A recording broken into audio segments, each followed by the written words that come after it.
19절까지 내용인데 이 전체 내용은 완전함을 향한 믿음의 경주 그런 제목으로 되어있습니다. 11장이 바로 뭐냐면 구원하는 믿음으로 살아갔던 믿음의 선진들을 소개하는 거죠. 자, 그렇게 믿음의 선진들을 소개했으면 이제 독자들에게 우리도 이러한 믿음으로 살아가자 이렇게 말해야 되겠죠.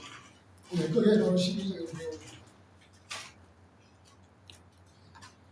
12장은 전체 4개의 단락으로 이렇게 나눌 수가 있는데 여기에 보면은 이제 권면, 경고, 권면, 경고 그런 식으로 반복적으로 나타나고 있습니다. 그래서 1절에서부터 13절까지는 권면의 메시지인데 우리가 예수를 바라보고 끝까지 우리의 믿음의 경주를 완수하자라는 권면의 메시지입니다. 그 다음에 14절에서부터 17절까지는 경고의 메시지인데 여기서는 이제 믿음의 경주에서 실패하고 뒤로 돌아서는 것에 대해서 이제 경고하는 것인데 특별히 여기서는 이제 에스와 같은 사람이 되지 말라 이렇게 말했죠. 에스가 어떤 사람이냐면 대표적으로 믿음으로 인내하고 나아가는 자동차가 아니라 불의한 것을 쫓아가는 자가 그 에스다. 그래서 에스와 같은 불의한 자를 쫓아가지 말라.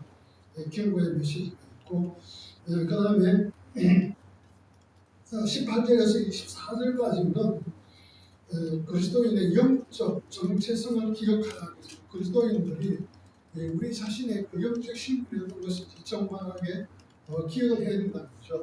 이걸 정확하게 모르면 우리 신분이 그렇게 살 수가 없어요. 제가 앞에서 독수리, 오리 이야기했죠. 그것처럼 독수리가 자기가 독수리라는 것을 알지 못하면 독수리처럼 살 수 없어요. 오리라고 생각하는 말은 오리처럼 살아가고 똑같습니다. 그리스도인들이 우리의 그 영적 신분과 정체성이 얼마나 크고 위대하고 완전한 그리스도 안에서 완전하게 된 것인지 그걸 정확하게 알고 기다리는 거죠. 자, 그렇게 이제 본면의 메시지가 주어지고 그 다음에 25절에서 29절까지는 경고의 메시지, 하늘의 음성을 거역하지 말라. 여기서 말하는 하나님의 하늘의 음성이라고 하는 것은 하나님께서 우리에게 말씀하실 때 과거에 구약에서 어떻게 말했느냐 선지자들을 통해서 말했죠. 선지자들 그것은 이제 땅에서 하신 말씀, 땅에서 하신 말씀으로 이렇게 표시되고 정말로 지금 그리스도의 복음은 하늘에서 하신 말씀으로 그렇게 이제 되어 있습니다. 그래서 옛 계시 선지자들을 통해서 주어졌던 땅에서 했던 계시도 우리가 중요한데 하늘에서 말씀하신 그 계시는 더 크고 위대하고 엄중한 것이다. 그러니까 그리스도의 복음에 대한 더 큰 그런 기울기가 없고 복음에 순종하는 자들이 이렇게 되는 겁니다. 그래서 땅과 하늘의 의미는 그래서 1장에서 말했듯이 옛 계시 옛적에는 선지자들을 통해서 하나님이 말씀하셨고 마지막에는 하나님이 그 아들을 통해서 말씀하셨다는 거죠. 그래서 선지자들이 하신 말씀은 땅에서 하신 말씀으로 그리고 마지막에 아들을 통해서 하신 말씀은 하늘에서 하신 말씀. 그만큼 이 권위에 있어서 이렇게 이제 예수 그리스도의 복음이 크고 위대한 권위를 가지고 있는 것이다. 그렇게 설명하는 거죠. 자, 그러면 첫 번째 단락 보십시다. 12장 1절에서 13절은 예수를 바라보자 이런 내용입니다. 여기서 이제 예수를 바라보자라고 하는 것은 예수께서는 우리가 달려가야 할 그 목표입니다. 우리가 달려가야 하는 그 목표가 있는데 그것은 어디냐? 예수 그리스도라는 겁니다. 그러니까 우리가 예수 그리스도를 바라보고 달려가는 데 있어서 그 표대를 놓쳐버리면 안 된다. 끝까지 예수 그리스도를 바라보고 이제 우리가 달려가자 이렇게 말하는 것인데 여기서 보면 이제 본문 한번 보겠습니다. 1절에 같이 한번 읽어보십시다. 이러므로 우리에게 구름같이 둘러싼 허다한 증인들이 있으니 모든 무거운 것과 얽매이기 쉬운 죄를 벗어버리고 인내로써 우리 앞에 당한 경주를 하며 2절까지 믿음의 주여 또 온전하게 하시는 이 예수를 바라보자. 그는 그 앞에 있는 기쁨을 위하여 십자가를 참으사 부끄러움을 깨지 아니하시더니 하나님 보좌 우편에 앉으셨느니라. 이렇게 말하고 있습니다. 자, 그럼 여기서 1절, 2절에서 말하고자 하는 핵심은 뭐냐면 우리는 우리에게 주신 믿음의 기준으로 하는 데 있어서 예수 그리스도라는 표대를 바라보고 끝까지 달려가자 이렇게 말하죠. 그런데 예수 그리스도를 바라보고 달려가는 달려가는 그 경주에 있어서 1절에서 말하고 하는 것은 뭐냐면 이제 11장에서 믿음의 선진들을 소개했죠. 그 믿음의 선진들은 뭐냐면 우리에 앞서서 그들에게 주신 경기를 마치 선수들로 이렇게 묘사하고 있습니다. 그런데 그 선수들이 지금 자기들이 경기를 다 마치고 여러분 로마 경기장을 생각해 보십시오. 로마 경기장이 있는데 그래서 자기들이 이제 경기를 다 끝난 자들은 집으로 가버리는 게 아니라 관중석에 딱 이렇게 둘러서 앉아서 지금 이제 우리의 경기를 바라보면서 우리를 너무나 격려합니다. 그래서 여기서 이제 허다한 증인들 이렇게 말하고 있죠. 이런 같이 둘러싼 허다한 증인들이라고 하는 것은 11장에서 말했던 많은 믿음의 선진들. 그런데 심지어 거기서 저자가 말하기를 내가 이를 다 소개하지 못한 선진들도 있죠. 그러니까 그게 뭐냐면 믿음으로 훌륭한 믿음으로 살았던 선진들이 구름처럼 그렇게 많은 사람들이 지금 현재 우리를 바라보고 우리의 믿음의 기준들을 바라보면서 지금 응원하고 있고 격려하면서 지켜보고 있다는 거죠. 우리는 지켜보고 있으니까 잘해야 되겠죠. 그러니까 그들은 우리에게 앞서서 경주한 사람들, 우리는 그들의 뒤를 이어서 바톤을 이어받은 사람들, 이런 식으로 설명하고 있습니다. 그래서 12장에서는 우리의 신앙생활, 믿음의 생활을 경주에 비유해서 지금 이렇게 설명하고 있습니다. 자, 벌써 이제 1절에서는 그렇게 구약의 믿음의 선진들이 우리 관중으로서 지금 우리를 알아보면서 격려하고 있다 이렇게 말하고 있죠. 2절에서는 뭐냐면 우리가 그런데 달려가야 합니다. 그런데 우리가 달려야 할 그 목표는 뭐냐면 예수 그리스도다. 예수 그리스도를 바라보자는 거죠. 예수를 바라보고 달려가야 합니다. 그런데 예수를 바라보고 달려가는데 예수를 믿냐면 우리를 그 믿음의 주요 또한 온전케 하시는 분이다 이렇게 말하고 있죠. 이것은 믿음의 주와 온전케 하시는 분이라는 말은 믿음의 주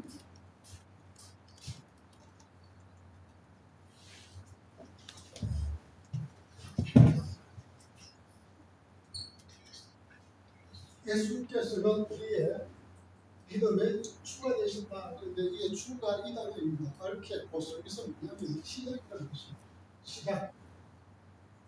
그리고 완전케 하시는 분이다. 텔로스인데 이것은 뭐냐면 끝. 마지막 시작과 끝.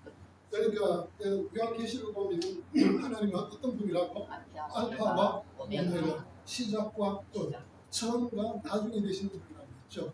그런데 예수께서는 우리의 시작과 끝이 되신다. 그런데 우리의 무엇에 대해서 우리의 믿음에 대해서 우리의 믿음에 대해서 예수께서 우리의 시작과 끝이 되신다고 하는 이 말은 뭐냐면 우리가 믿음을 시작할 수 있는 또 예수 그리스도에게 얘기하는 것이고 우리의 믿음이 끝까지 가는 이 믿음의 완성도 예수 그리스도에 얘기하는 것이다. 그래서 예수께서 우리의 믿음을 시작하게 하셨고 우리의 믿음을 완전하게 이끌어 가시는 분이시다는 것이죠. 그런데 우리가 믿음으로 살아야 되지만 사실은 이 믿음은 나 혼자서 내가 스스로 해내는 것이 아니라 예수께서 우리의 대제사장이신 예수께서 우리에게 믿음을 시작하도록 우리에게 하셨고 또 우리가 믿음을 끝까지 이어갈 수 있도록 이끌어 가시는 분도 예수가 되신다. 그러니까 우리는 믿음의 경주에서 예수만 바라보고 달려야 된다. 그렇게 생각합니다.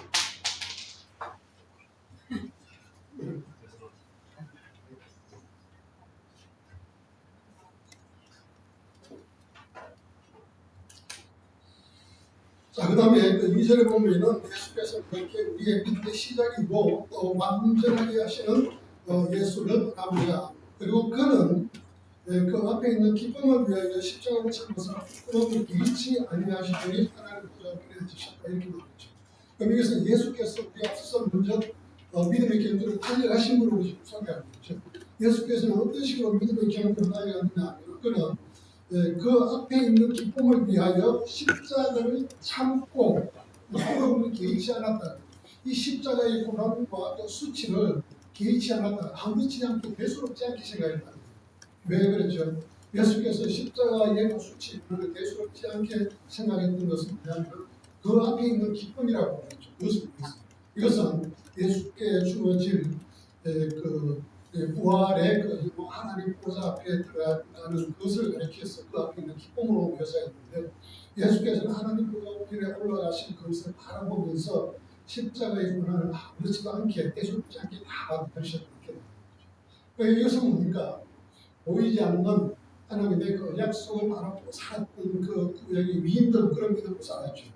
그 모세도 하나님께서 주신 상을 바라보면서 애국의 모든 보화와 부귀 영화를 버리고 고난받기를 즐겨했다. 그런 것처럼 예수께서도 여기서 그 앞에 있는 기쁨을 위해서 십자가의 고난과 수치를 개의치 않았다. 그렇게 예수께서는 우리 앞서서 믿음의 경주를 아직 하신 분이라는 거죠.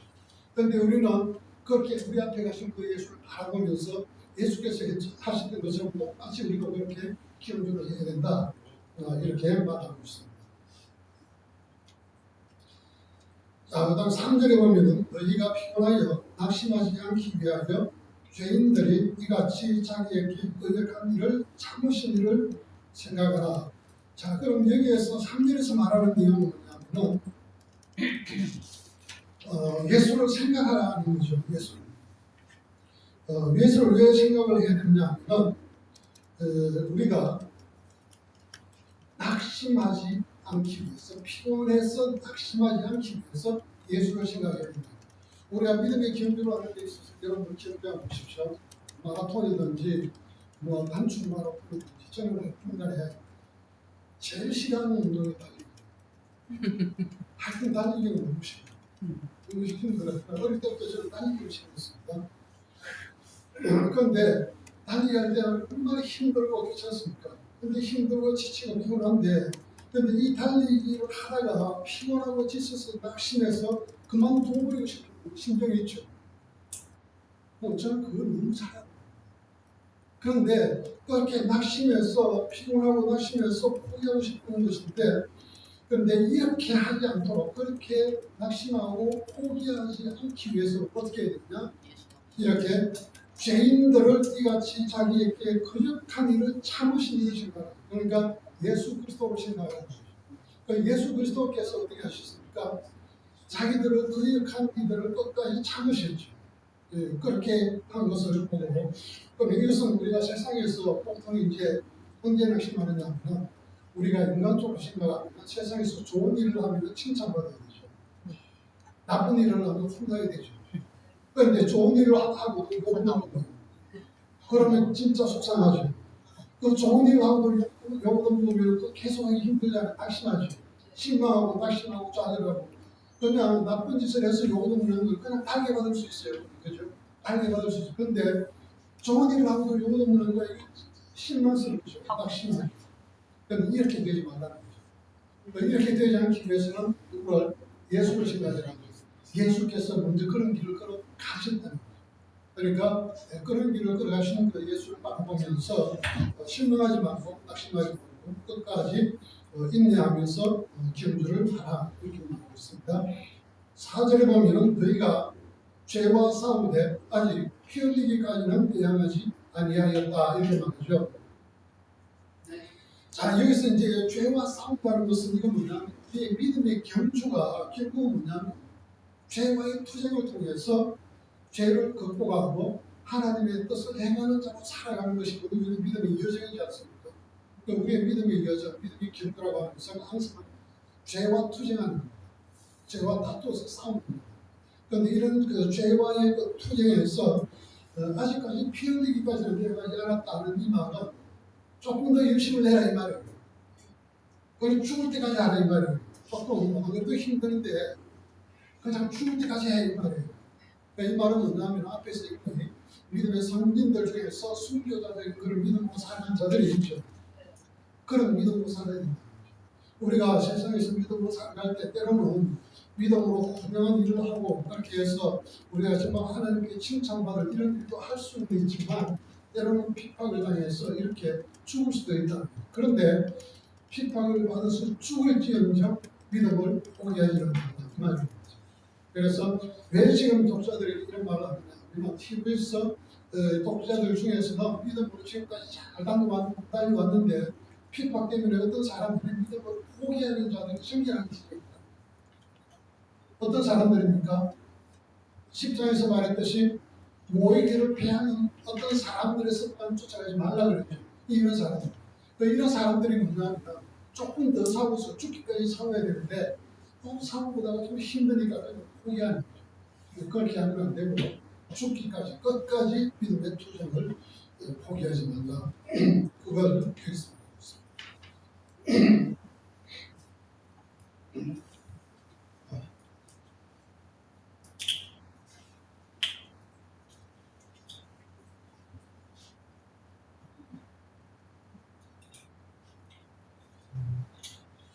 그리고 5절부터는 여러분들 그 강의한 참조하시면 되는데 12장 4절부터 13절까지의 내용은 뭐냐면 훈육을 달게 받으라 이런 내용으로 이제 볼 수가 있습니다. 1절부터 3절까지는 예수를 바라보고 믿음의 경주를 달려가자 이렇게 말했죠. 그런데 4절부터 13절까지 내용은 뭐냐면 하나님의 훈육을 달게 받으라 이런 말을 하고 있습니다. 왜 그러냐 하면 그 이유는 4절에서 보면은 우리의 믿음의 여정은 죄와 투쟁하는 것이라고 그랬죠. 그런데 죄와 투쟁하는 것이 우리의 믿음의 여정이고 우리의 경주다. 경주 그 자체가 죄와 투쟁하는 겁니다. 그런데 이 죄와 투쟁하는 데 있어서 우리가 이 투쟁에서 승리하는 것이 쉽지 않죠. 또 어떻게 우리가 투쟁에서 승리할 수 있겠어요? 그것은 뭐냐면 하나님이 우리를 도와주셔야 돼요. 그런데 우리를 도와주시는데 어떤 식으로 도와주시느냐 하면 그냥 이렇게 칭찬만 하는 것이 아니라 잘못하면 채찍으로 때리면서 도와주시는 거예요. 그래서 여기서는 하나님께서 우리에게 우리를 훈육하시는 분이시다. 우리가 잘못하면 징계하고 채찍으로 때리는 분이시다. 지금 이렇게 말하고 있습니다. 그러니까 여기서 지금 말하는 것은 뭐냐면 지금 이제 그 히브리서 독자들이 핍박을 받고 고난을 받고 이런 일들이 많죠. 그런데 많은데 이런 핍박과 고난을 무조건 이것에 대해서 부정적으로 생각하지 말라 이렇게 말하고 있습니다. 그걸 어떤 식으로 대하고 받아들이냐면 하나님께서 우리를 바른 길로 이끌어가기 위해서 하시는 하나님의 훈육이라고 생각해라 그렇게 말합니다. 자, 그러므로 이 믿음의 경주에서 우리가 벗어버려야 할 것은 그 죄, 이 죄이지 않습니까? 이 죄를 벗어버리도록 하기 위해서 하나님께서는 우리를 훈육하시고 징계하시는 분이시다. 지금 그렇게 말하고 있습니다. 그래서 하나님의 훈육과 징계를 잘 받아들여야 그러면 우리가 죄와 투기에서 승리할 수 있죠. 그러니까 이런 경우에는 하나님의 징계, 훈육이 우리에게 유익을 주는 거란 말이죠. 그러니까 세상에서 우리가 받게 되는 고난 핍박을 부정적으로만 생각하지 말라. 오히려 그것이 우리에게 유익을 주는 것이다. 그렇게 생각을 하라. 지금 이렇게 말하는 거죠. 자, 한번 보십시다.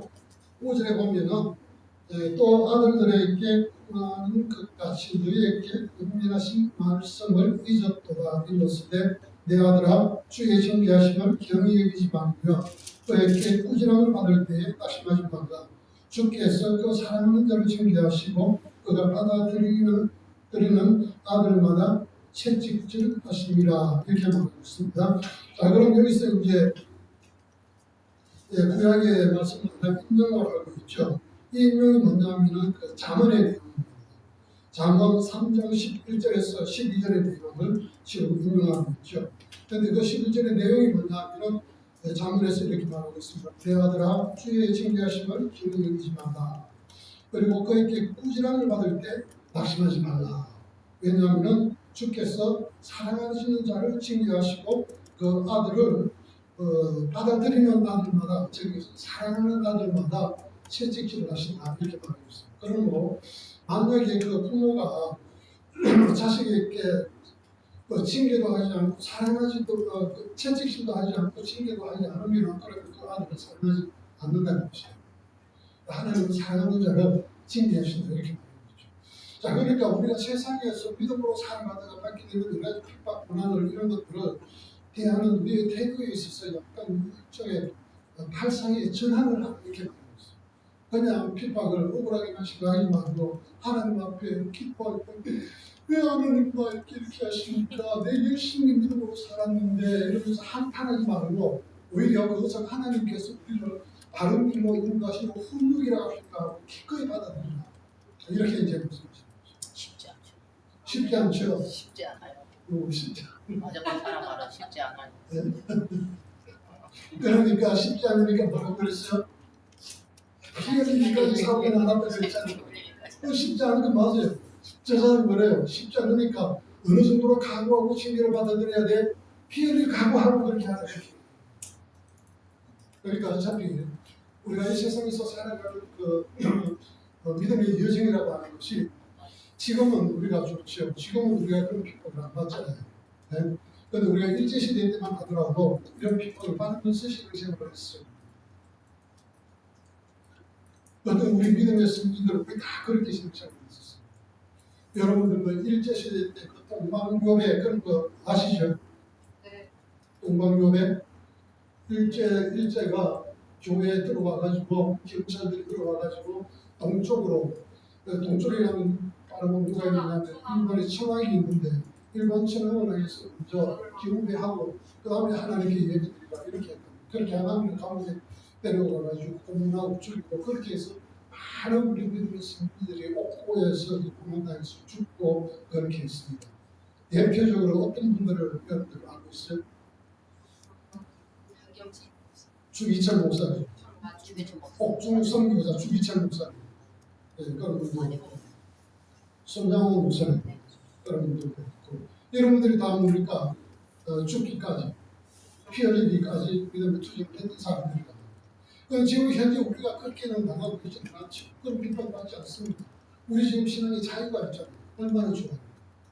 그런데 문제는 뭐냐면 우리가 너무 편하고 좋은 가운데서 신앙생활을 하면 나한테 해지기 싫고 낙심하기 싫고 그래서 오히려 참된 믿음을 지키면 적당한 핍박이 있을 때 우리 지키는 것이 우리가 편하게 살면 또 쉽게 다시 되고 또 쉽게 세수가 되고 어쨌든 우리가 둘 중에서 무엇이 더 좋으냐 그런 문제 아니에요. 그런 것이 필요 없습니다. 우리가 살아가는 삶 속에서 이런 환경을 잘 봅니다. 11장에서도 보면 어떤 사람들은 믿음으로 위대한 일을 하는 사람들 어떤 사람들은 믿음으로 숭배한 사람도 있죠. 그러니까 우리의 마음은 뭐냐면 우리가 이런 환경에 처하든지 저런 환경에 처하든지 우리의 끝까지 믿음으로 인내하면서 지키는 자가 되어야 된다. 그것이 이제 중요합니다. 자, 그러나 이제 어쨌든 여기서 보면은 5절에서 8절의 내용은 그리스도인은 고난을 훈련으로 생각해야 된다. 하나님의 훈육하심으로 생각하라. 그렇게 받아들이라 이렇게 말하고 있습니다. 그래서 사실 이것은 구약에도 보면 고난을 이렇게 긍정적인 태도로 받아들인 말씀들이 있습니다. 구약에 나오죠.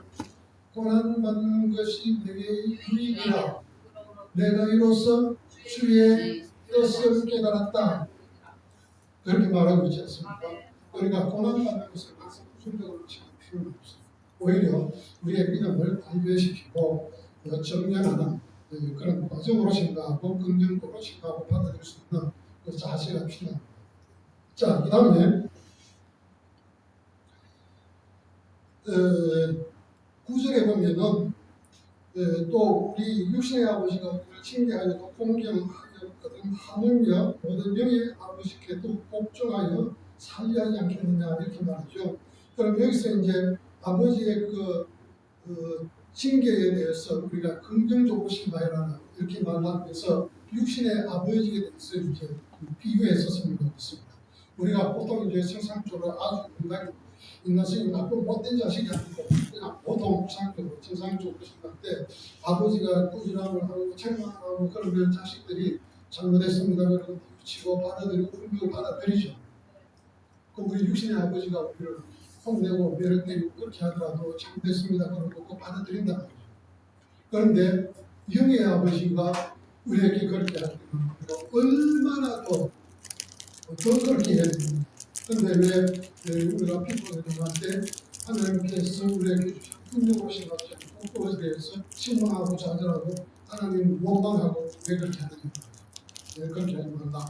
그래서 8절에 보면은 이제 그런데 징계는 다 없는 것이거든 우리에게 없으면 사생자여 친아들이 아니다 이렇게 말하고 있습니다. 그러니까 이 말은 결국 뭐냐면 하나님이 사랑하시는 그 참된 아들은 반드시 징계가 되어 있다. 네. 만약에 징계를 안 받으면 무슨 뭐냐면 그것은 사생자다. 참아들이 아니다 이 말이죠. 자 그럼 여기서 사생자의 참아들이 아니라는 이 말은 당시 그 그리스도 로마 세계 속에서 원래 우리가 지금 말할 때는 사생자는 아버지가 누군지 모르고 태어난 그 아이들을 가리키는 사생자를 보죠. 그 애기가 누군지 모르는 자식. 그래서 이제 막 그 좀 좋은 사생자 이렇게 말하는데 당시 그리스도 로마 시대에는 그뿐만이 아니라 여기서 말하는 사생자는 어떤 내용이냐면 아버지가 종의 종으로 통해서 태어난 아들을 이제 사생자라고 합니다. 그러니까 이제 당시 그리스도 로마 시대 로마 시민들은 정실 자기 부인이 있고 그 다음에 이제 첩을 두는 경우가 있습니다. 근데 이 첩들은 보통 이제 종들 중에서 여자 종들 중에서 이제 마음에 드는 종이 있으면 여종을 이제 동침하고 그를 통해서 이제 아이가 태어난단 말이죠. 그러면 이렇게 태어난 아이는 자기 아버지의 자식은 자식이지만 친자식이 아니라 그래서 첩의 자식이 되는 거죠. 종의 자식입니다.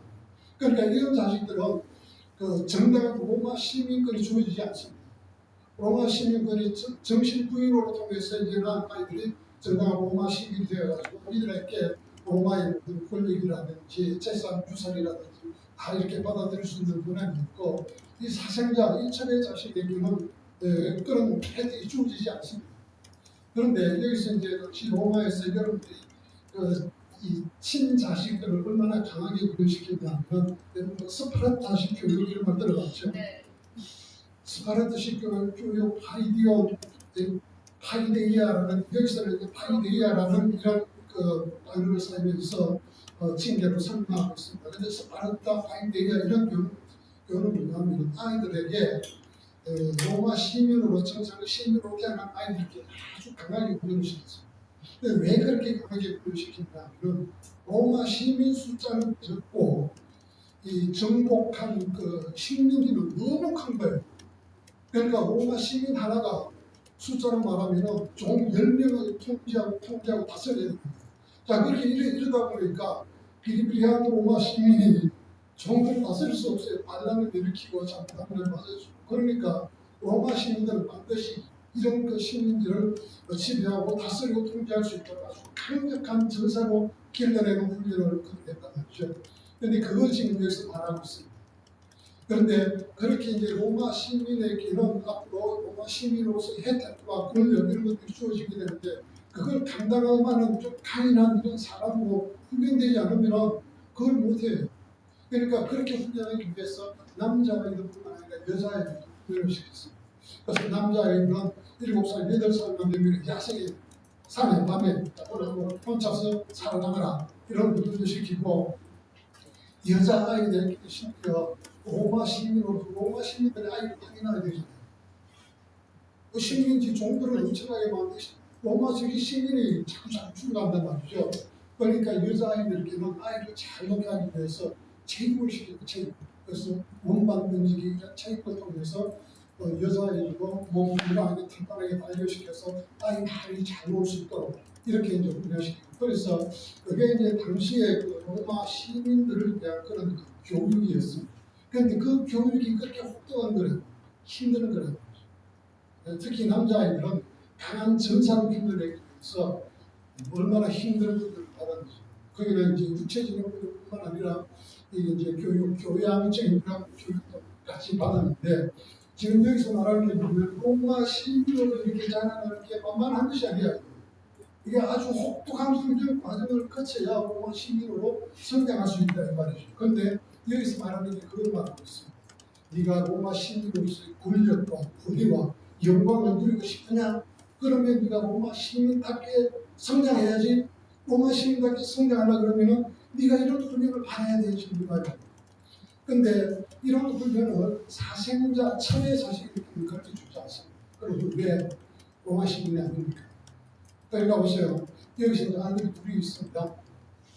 로마인에게 한 사람은 자기 친자식이고 또 다른 아들 하나는 서백께서 낳은 자식입니다. 똑같은 두 자식이 있어요. 그런데 그 친자식은 아주 혹독한 훈련을 받고 이 사생자는 편하게 살고 있어요. 일을 하지 마, 종으로 살지 마, 그게 그렇게 훈련받는 것처럼 그렇게 고된 게 아니다 말이죠. 그러니까 보세요. 여기서 고된 훈련을 받으면서도 친자식으로 자라나서 로마 시민이 되는 것이 좋겠어요. 아니면 좀 편하게 살면서 종으로 사는 것이 좋겠어요. 그래. 힘들어도 로마 시민으로 사는 게 낫겠죠. 그걸 말하는 거죠. 너희들이 하나님의 백성으로 살기를 원하느냐? 아니면 세상의 그 종처럼, 사단의 종처럼 그렇게 살면서 대충 편하게 사는 것이 좋냐? 그걸 지금 말하는 거예요. 그러니까 이것을 말하는 것은 누구나 두말할 필요도 없이 로마 시민으로 그렇게 영광과 부귀와 이 명예를 가지고 살라고 그러면 이런 훈련 과정 반드시 거쳐야 됩니다. 자, 그래서 그걸 이제 말하는 것이 여기서 징계는 다 받는 것이다. 누구에게요? 아들에게는. 그런데 징계가 없으면 아들은 아들인데 징계를 하지 않는다. 그러면 그건 어떤 아들이요? 사생자. 네, 사생자라. 그러니까 너희들이 사생자로 살 것이냐, 신하들로 살 것이냐, 지금 이것을 말하고 있습니다. 자, 그다음 10절에 보면 그들은 잠시, 왜 그들은 누구냐 하면 세상의 육신의 부모죠.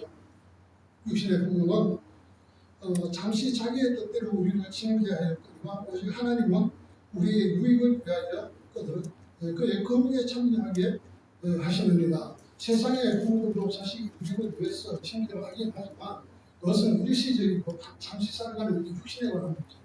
그런데 하나님은 우리의 영원한 영광을 위해서 우리를 징계하시는 분이시다. 그래서 하나님의 그 징계하시고 그 귀하게 하시는 분입니다. 11절에 보면 그 징계가 당시에는 즐거워 보이지 않고 슬퍼 보이나 후에 그로 말미암아 연단받은 자는 의와 평강의 열매를 맺느니라. 그러므로 필요한 성장 연약한 그를 일으키시었고 너희 발을 위하여 굳은 길을 만들어 쩌는 발로 하여금 구부러지지 않고 고침을 받게 하라. 그러니까 이제 비틀비틀거리는 이런 전원 다리를 갖고 있는 것은 신앙이 그렇게 비틀거리는 걸 말하고 있습니다. 그런 전원 신앙, 그 다리 고쳐서 똑바로 다리를 가지고 믿음의 길에서 똑바로 다리를 달려가라. 지금 이것을 말하고 있습니다. 자, 그렇게 한 후에 이제 이 반대되는 측면에서 경고의 메시지를 하고 있습니다. 이렇게 훈육을 받지 않은 자들은 어떻게 되느냐 하면 에스처럼 불의한 자가 돼서 멸망의 길로 갈 수밖에 없다. 이렇게 말하는 거죠. 14절에서부터 17절까지 그래서 내용 어려운 거 없으니까 그건 좀 읽어보십시다. 14절부터 시작. 모든 사람과 더불어 화평함과 거룩함을 따르라. 이것이 없이는 아무도 주를 보지 못하리라. 너희는 하나님의 은혜에 이르지 못하는 자가 오도록 하고 또 쓴뿌리가 나서 괴롭게 하여 많은 사람이 이로 말미암아 더럽게 되지 않게 하며 음행하는 자와 혹한 그릇 음식을 위하여 자기자의 욕을 반대에서와 같이 만병된 자가 없도록 살피라. 너희가 아는 바와 같이 17절까지 그렇게 이제 내용 지나가고 그 다음에 18절부터 24절까지는 뭐냐면 이것은 이제 그리스도인의 영적인 그 정체성에 대해서 최종적으로 마지막으로 지금까지 설명한 모든 내용을 종합해서 이제 요약해서 설명하는 것이 18절에서 24절까지입니다. 여기에서 이제 비교하는 것은 뭐냐면 시온의 공동체와 신의 산 공동체, 그래서 옛 언약의 공동체와 새 언약의 공동체가 어떻게 서로 다르냐 이것을 설명하면서 우리 그리스도인들은 시온의 공동체로서 얼마나 더 영광스러운 신분을 가지고 있는 자인가 하는 것을 우리에게 상기시켜주고 있습니다. 자, 먼저 18절에서 21절까지는 신상 공동체의 설명이죠. 여기 보면 너희는 만질 수 있고 불이 붙는 상과 또 칙칙함과 흑암과 폭풍과 나팔 소리와 말하는 소리가 있는 곳에 이런 것이 아니라 그 소리를 듣는 자들은 그 말씀하지 아니하시기를 구하였으니 이런 짐승이라도 그 산에 들어가면 또 침을 당하리라 하신 명령을 그들이 견디지 못합니다. 그 보이는 바가 이렇게 무섭기로 모세도 이르되 내가 심히 두렵고 떨린다 하였느니라. 자, 여기서 이제 시내산 공동체에 대한 묘사죠. 구약의 오기에 보면 이스라엘 백성들이 이제 시내산에 도착했을 때 그때 이제 하나님께서 율법을 주시기 위해서 나타나시는 그 장면이죠. 그런데 그때 그 장면에서 보면 하나님께서 지금 이스라엘 백성에게 나타나면서 하나님이 기분 좋게 나타나십니까? 아니면 화가 잔뜩 나서 나타납니까? 잔뜩 지금 화난 모습으로 나타나죠. 왜 그래요? 신산에 오기까지 그들이 한 행동이 있다는 거죠. 신의 산에 오기까지 그들 하나님께서 그들에게 만나주고 한성에서 물려주고 온갖 걸 다 해줬는데 계속해서 밤새가고 배신하면서 애국으로 다시 돌아가려고 그러고 못 막아고 그랬던 거죠. 그러니까 한두 번 좀 이렇게 하면 괜찮겠는데 그들에게 구름 기둥으로 불자 보내주고 밤에 춥다 그러면 불 기둥을 보내주고 목마르다 그러면 불이 없어 반석에서라도 불에서 죽게 반석에서 물을 주고 배고프다 만나 내려주고 고기 그래 줄게. 그런데 다 들어줬습니다. 그런데 다 들어줬는데도 여전히 하나님을 믿지 않아요. 그러니까 하나님이 저녁에 진노하시는 거예요. 그러니까 이게 신해산 공동체의 모습입니다. 신해산 공동체가 그들은 옛 언약의 백성들이죠. 옛 언약의 백성들은 이 마음의 정결함을 받지 못한 완악한 마음을 가진 소유자, 완악한 마음을 가진 자. 그래서 하나님과 그들의 관계에 있어서 하나님은 그들에게 진노하셨고 하나님은 그들을 가까이 받아들일 수 없는 아주 그 불의한 자로 이렇게 취급하고 계시고 가까이 오면 죽여버릴 거야 이렇게 막 진노해가지고 큰 물의 소리로 이렇게 하나님께서 마지막에 이렇게 계시는 거죠. 그러니까 모세조차도 그걸 들으니까 너무 무서워서 떨리기 전 이렇게 이게 신해산 모습의 그 모습 옛 언약 백성들의 모습은 그런 거라는 거죠. 그래서 옛 언약 백성들과 하나님과의 그 관계는 회복되지 않는 관계죠.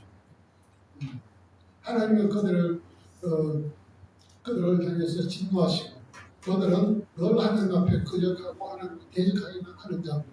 이런 관계가 옛 언약에 있었던 백성들의 모습입니다. 자, 그러면 예수 그리스도의 피로 마음이 정결하게 된 신앙적 백성들의 공동체의 모습은 어떤 것이냐? 22절부터 24절까지 내용 같이 한번 보십시오. 그러나 너희가 이런 것은 신앙과 사랑의 하나님의 독설인 하나님의 예루살렘과 천만 천사와 하늘의 거룩한 자들의 몸과 여호와 만유의 지도자 있으신 하나님과 언약의 어린의 영광과 새 언약의 주인이신 예수와 아베의 빛보다 나아간 것을 말하는 이입니다. 자, 새 언약 백성들의 모습은 첫째 어떻습니까? 단어 하나로 설명한 새 언약 공동체의 모습은 첫째 어떻습니까? 그들의 신분이 영광스럽다. 하늘에 지상적 예루살렘 들어있죠. 영광스럽고 그 다음에 두 번째 어떻게 말할 수 있습니까? 그들은 완전하게 된 의인들이다. 그렇죠. 그 시도들에 보면은 완전하게 된 의인들과 그 다음에 세원장의 중보자이신 예수와 아벨의 피보다 은하는 것을 말하는 뿌린 피입니다. 그러니까 세원장의 백성들의 모습은 지금 그들은 어디 갔냐 하면 땅에 있는 신의 산이라고 하는 것이 있는데 땅에 있는 하나님의 그 임재하시는 창소라는 거죠. 하나님이 땅에 내려오실 때 신의 산에 임재하시는데 하나님 가까이 나갑니다. 그런데 원래 하나님이 계시면서 하늘이 계셨습니까? 그런데 지금 세상의 백성들은 그냥 하나님이 원래 계시는 그 하늘의 예루살렘을 좀 들어가고 있다는 거죠. 그런데 거기 들어갔는데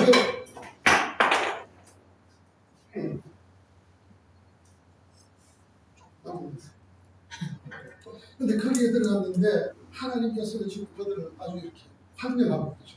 환영하고 있고 그들은 지금 어떤 존재냐 하면 천만 천사들하고 같이 섞여 있는 거죠. 천만 천사들하고 같이 하나님을 찬양하는 그런 모습. 그리고 의인의 완전하게 된 의인의 영들과 같이 이렇게 하나님을 찬양하는 모습. 그럼 여기서 이제 하나님과 신명의 백성들의 관계가 완전히 회복되고 하나님은 신명의 백성들을 보고 기뻐하시고 즐거워하시고 또 신명의 백성들은 하나님을 온전히 찬양하고 경배하는 자들, 하나님을 대적하고 거역하는 자들이 더 이상 아니죠. 하나님의 뜻을 받는 자. 자, 이렇게 이제 묘사되고 있습니다. 자, 그러니까 우리 신명의 백성들이 예언자의 백성들보다 얼마나 우리의 신분, 우리의 영적 정체성이 얼마나 크고 위대한 것이냐. 이렇게 이제 설명하고 있는 거죠. 자, 그러니까 여기서 이제 다시 처음으로 가면 이제 히브리서 독자들 중에서 어떤 사람들이 죄 씻음을 받기 위해서 자꾸 동물 제사를 드리려고. 그런데 동물 제사를 자꾸 드리려고 그러는 거는 지금 그들이 천상적인 시온에 와 있는데 자꾸 어디로 내려가려고 그러는 것 같아요? 신의 산으로 내려가려고 그러는 거예요. 이건 몰랐어요, 그런 거죠. 그러니까 정신 차려요. 너희들이 지금 신의 산에 가고 싶으면 신의 산에 있는 모습을 봐봐. 얼마나 무서워. 자꾸 그런데 거기 가고 싶어? 그러면서 여기서 너희는 지금 예수 그리스도의 피로 죄 씻음을 받아서 완전한 거룩하게 되어서 천상적 예루살렘에 들어갔잖아요. 그러니까 더 이상 속죄의 제사를 생각도 할 필요 없고 오늘 하나님을 찬양하는 경배하는 믿음의 백성으로 살아가라. 이것을 여기서 이제 말하고 있습니다.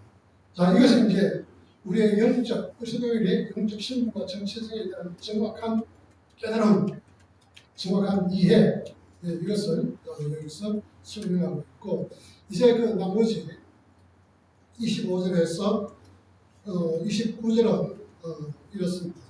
간단합니다. 하나님의 말씀을 듣고 순종하라. 하나님의 말씀을 거역하지 말라. 이렇게 말하고 있습니다. 그런데 여기서도 하나님이 땅에서 하신 말씀을 거역했던 자들도 하나님이 우습게 심판했다. 이것은 무엇이죠? 구약에서 모세의 말씀, 모세를 통해서 말씀하신 모세의 율법을 어긴 자들도 하나님이 우습게 심판했다. 그런데 예수 그리스도의 복음, 이 복음은 하늘에서 하신 말씀, 더 크고 위대한 말씀이다 말이죠. 하늘에 하신 더 크고 위대한 말씀을 거역하면 얼마나 더 무서운 심판을 받게 되겠느냐. 그걸 지금 상기시켜줍니다. 자, 한번 읽어보십시다. 25절 같이 시작. 너희는 상과 말씀하신 일을 거역하지 말라. 땅에서 기뻐하신 일을 거역한 자들이 피하지 못하였거든. 이유는 땅에서부터 기뻐하신 일을 예반하는 일이니까. 다음 26절. 그때에는 그 소리가 땅을 진동하였거니와 이제는 약속하여 이르시되 내가 또 한 번 땅만 아니라 하늘도 진동하리라 하셨느니라. 자, 여기서 땅을 진동했다고 하는 것은 신의 산에서 땅이 진동했다는 것을 말하죠.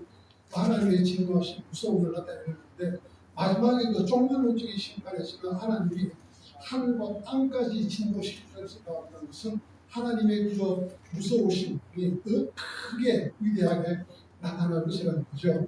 그래서 이제 마지막에는 그렇게 하나님께서 하늘까지 진노하시는 이런 무서운 하나님의 심판을 있을 것이다. 이렇게 이제 말하고 있고, 다음에 27절에 같이 또 이 한번이라 진동하지 않는 것을 영존하게 하기 위하여 진동한 것도 곧 만드신 것들이 변동될 것을 나타내시니라. 자, 여기서 이제 진동하지 아니하는 것들을 영존하게 하기 위해서 진동하는 것들을 변동시킨다는 이 말은 뭐냐면 진동하지 않는 것은 변하지 않는 것.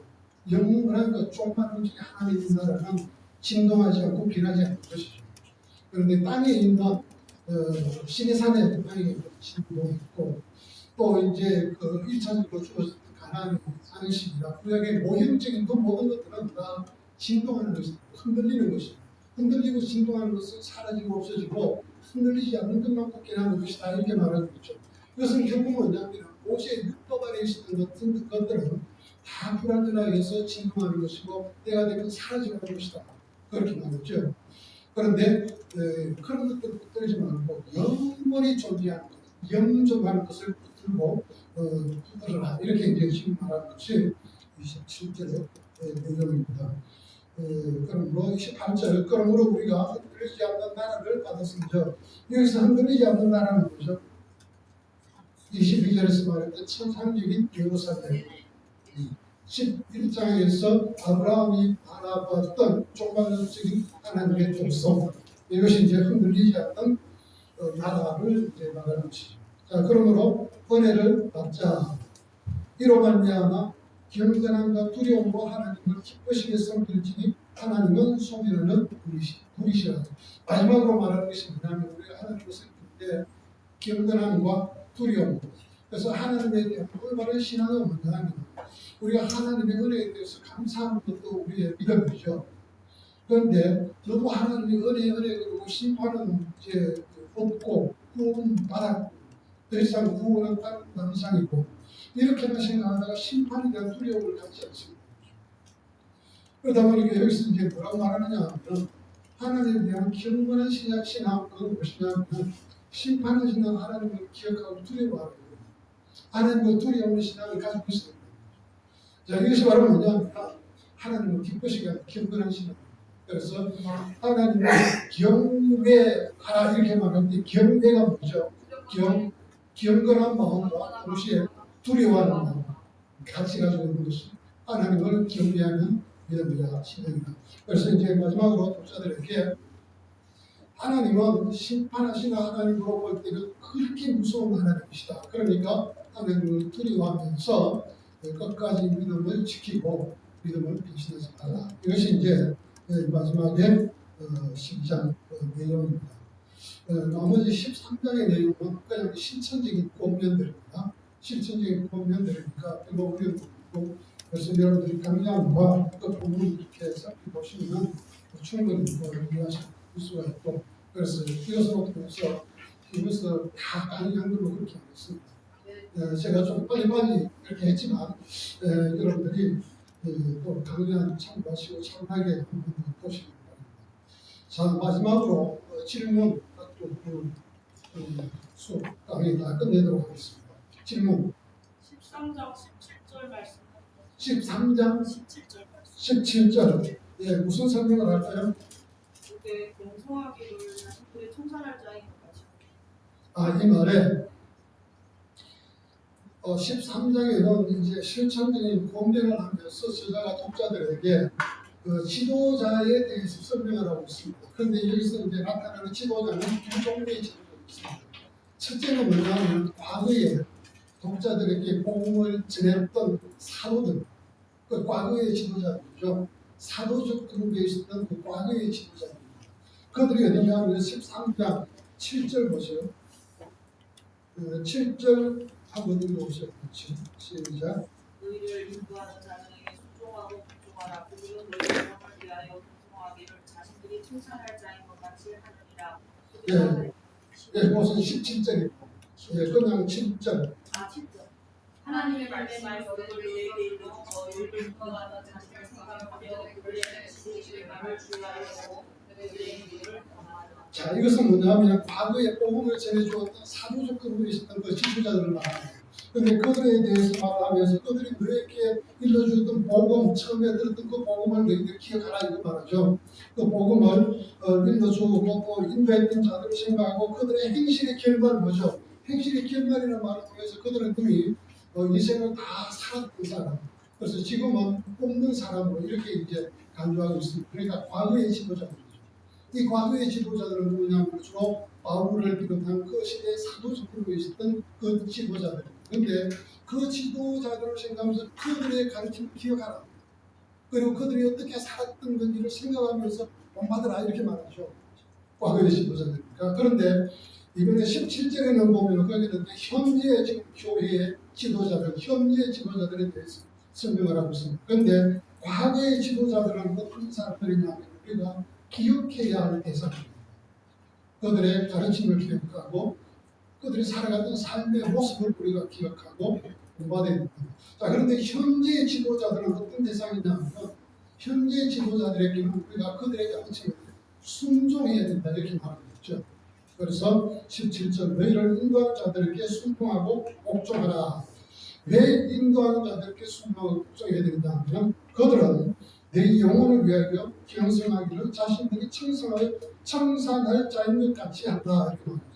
그 현재 교회 지도자들은 이건 무슨 말이냐 하면 교회 지도자들이 지금 그 양떼인 그 성도들을 지도하고 가르친 데 있어서 그들의 영혼이 잘못되면 그 책임을 자기들이 져야 할 것 같은 그런 책임감을 가지고 일하는 자들이다 이렇게 말합니다. 그러니까 너희들이 영혼을 책임지고 너희들이 잘못되면 지들이 벌받을 것처럼 생각하면서 너희들을 위해서 이렇게 지도하는 이 교회의 지도자들에게 너희들은 마땅히 어떻게 해야 돼요? 순종하고 복종하라는 거죠. 그러니까 이 말은 뭐냐면 원래 그 목양의 배경에서 나오는 것입니다. 양떼를 지키는 그 목동이 있죠.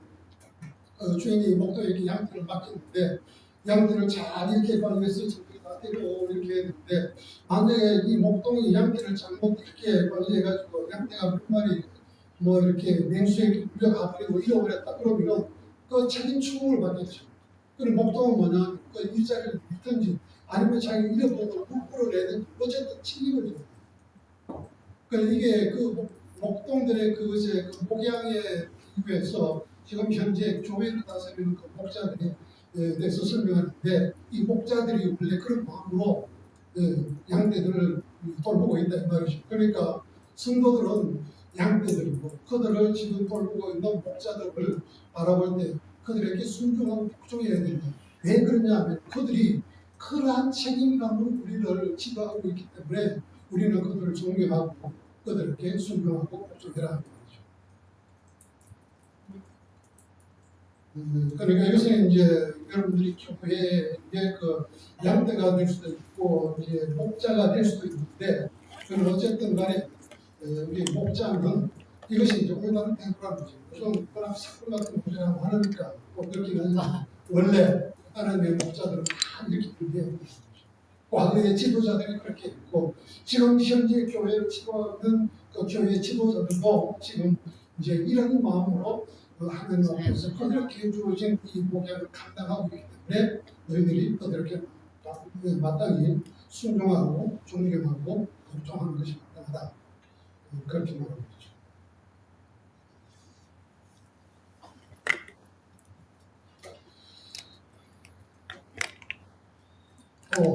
다른 질문 없어요?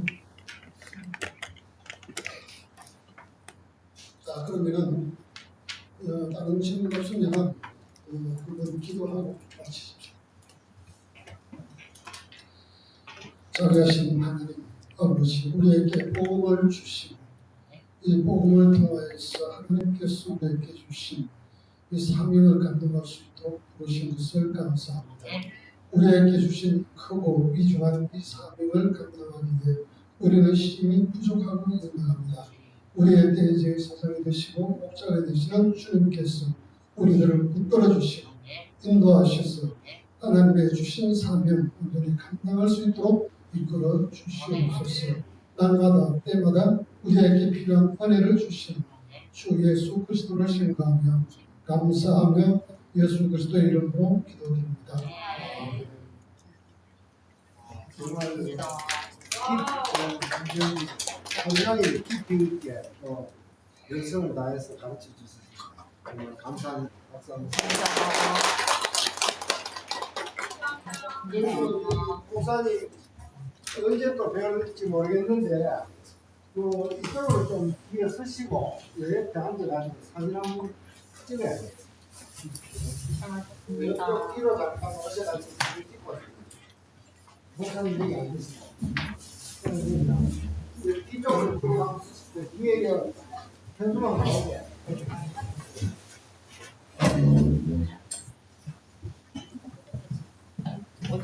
자, 방금 전에 언제 갔어? 아침?